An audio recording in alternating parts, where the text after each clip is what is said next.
Di sanalah tempat balasan yang setimpal sesuai dengan perbuatan dan dosa manusia semasa hidupnya.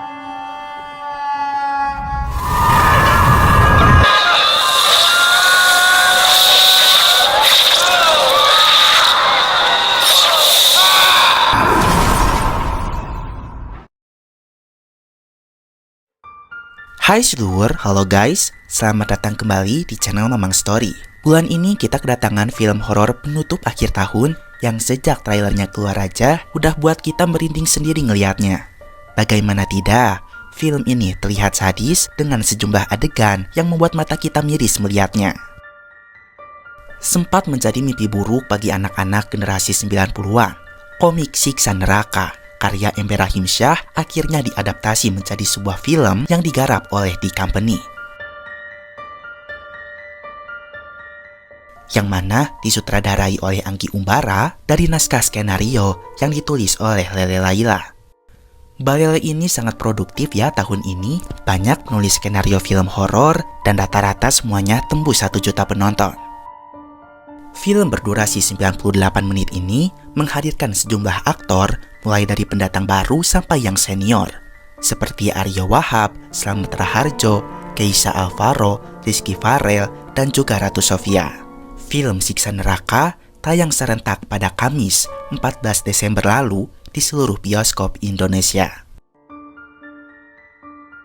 Sekarang kita akan masuk ke bagian plot cerita. Nah, bagi kalian yang tidak mau terkena spoiler, Mamang persilahkan untuk segera keluar dari channel ini. Hayu, luncur!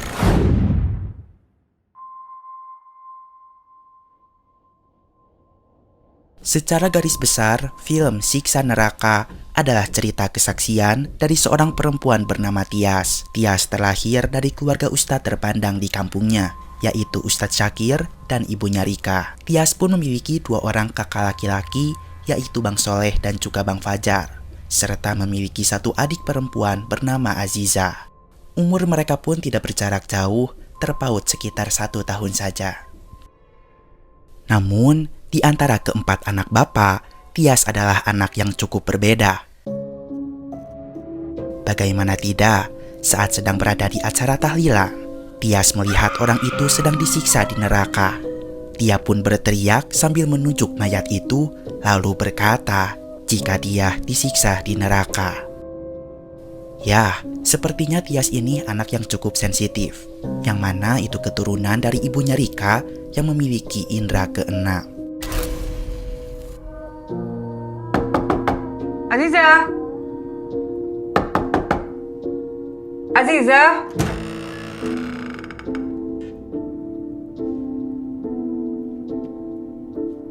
Nak?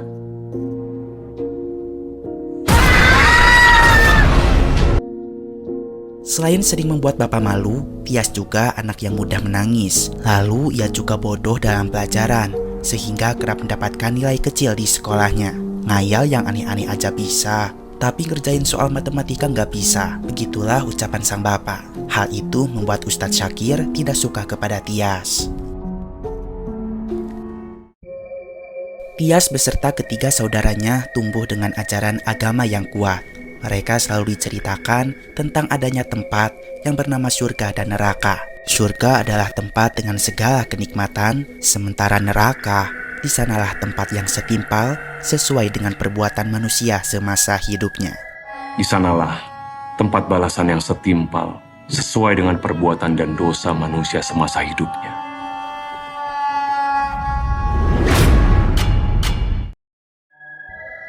Ustadz Syakir selalu memperingatkan agar anak-anaknya takut kepada neraka. Namun, tak dapat dipungkiri, kesenangan dunia membuat mereka lupa untuk mempersiapkan bekal yang cukup untuk di akhirat kelak. Tua dan muda, umur tidak ada yang tahu.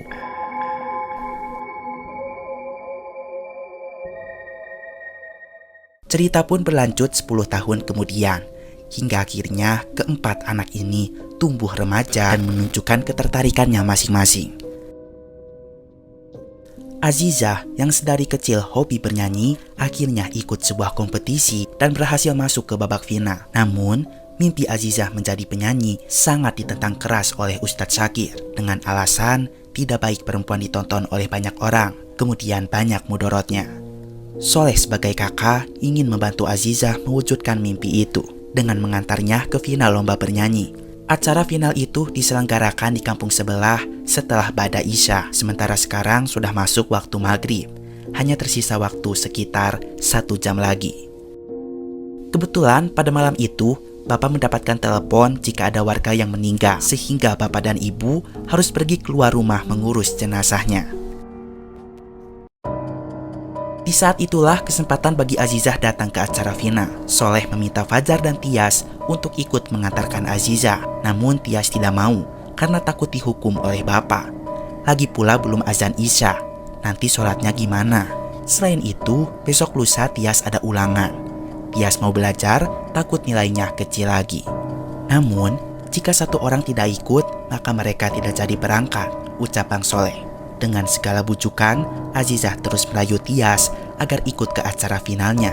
Pada akhirnya, demi cita-cita sang adik, Tias pun ikut juga.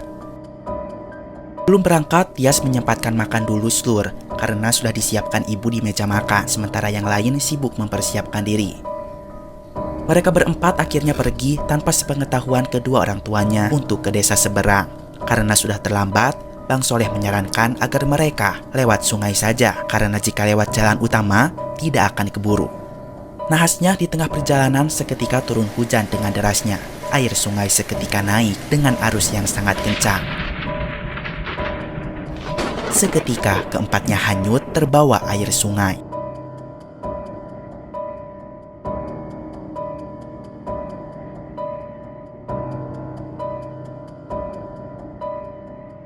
Malangnya, kepala mereka pun terbentur dengan bebatuan besar yang ada di sana.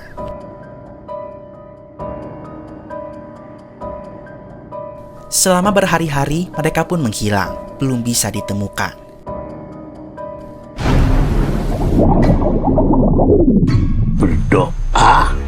Berdoa pada Allah.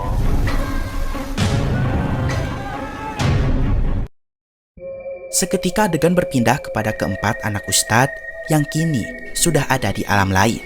Tak disangka bekal ilmu agama yang selama ini diberikan Ustadz Syakir kepada anaknya tidaklah cukup, sehingga mereka masuk ke dalam neraka. Baik Fajar, Soleh maupun Azizah ternyata diam-diam melakukan dosa tanpa sepengetahuan orang tuanya, mulai dari menipu orang lain, berbohong, mencuri, sampai berbuat zina. Alhasil mereka pun harus mempertanggungjawabkan perbuatan mereka itu dengan mendapatkan siksa neraka.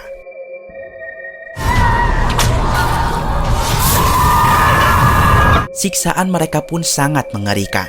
Lidah mereka dipotong, mata ditusuk, punggung disetrika, dicelupkan ke lahar panas secara berulang kali, tiada henti.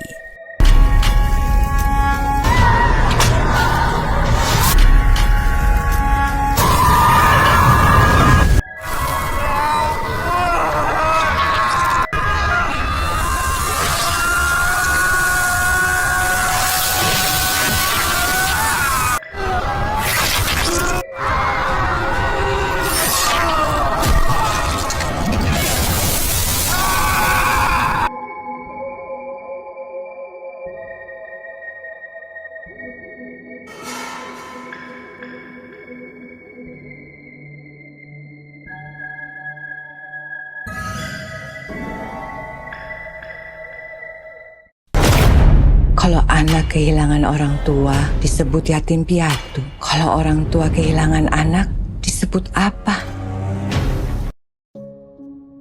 Di alam dunia, akhirnya satu persatu anak Ustadz Syakir ditemukan juga seluruh, namun dalam keadaan tak bernyawa.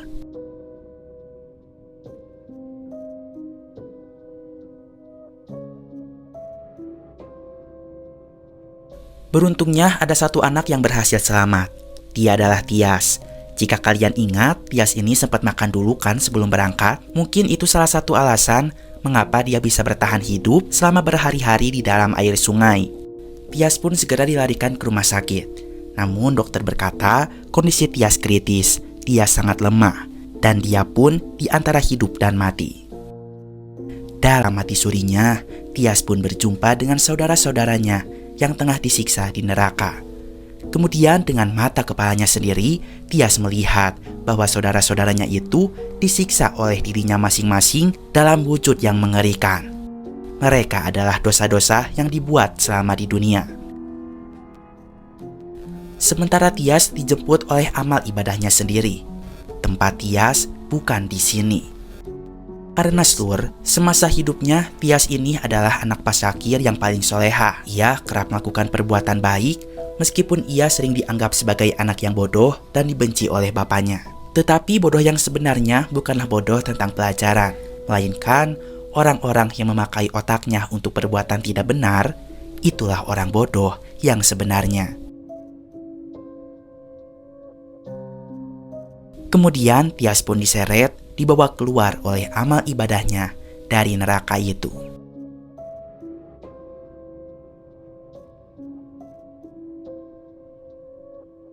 Akhirnya Tias pun sadarkan diri. Itulah kesaksian Tias saat mengalami mati suri, melihat saudaranya disiksa oleh dosanya sendiri. Bapak sampai saat ini selalu merasa bersalah karena belum cukup memberikan bekal untuk anak-anaknya. Saya selalu bertanya-tanya, apakah cukup bekal yang aku telah berikan kepada dia? Karena ia pikir waktu mereka masih panjang. Tapi perlu diingat, ajal tidak ada yang tahu dan kapan saja bisa menjemput. Allahu Akbar. Allahu Akbar. Asyhadu an la ilaha illallah. Asyhadu an la ilaha illallah. Bapak, Ibu, dan Tias pun sering berkunjung ziarah supaya siksa mereka diringankan.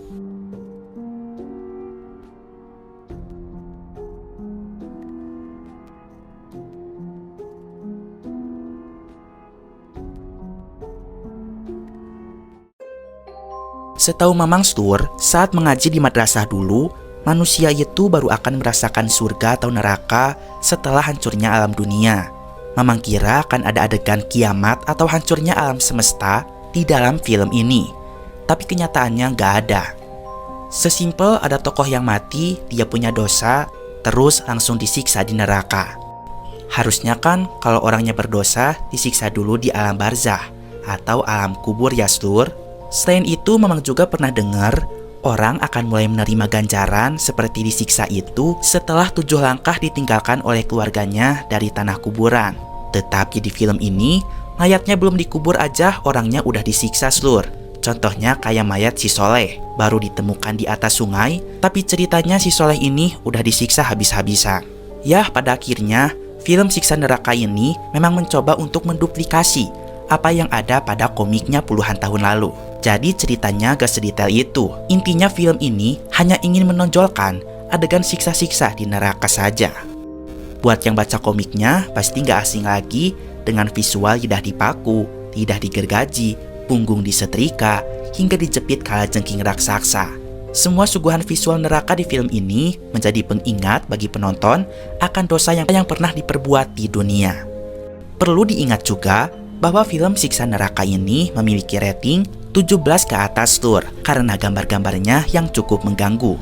Oleh karena itu, bagi kalian Slur yang ingin menonton, pastikan kalian udah berumur 17 ke atas ya. Film Siksa Neraka masih bisa disaksikan di bioskop-bioskop di Indonesia. Hingga sekarang film ini pun berhasil meraup 1,5 juta penonton.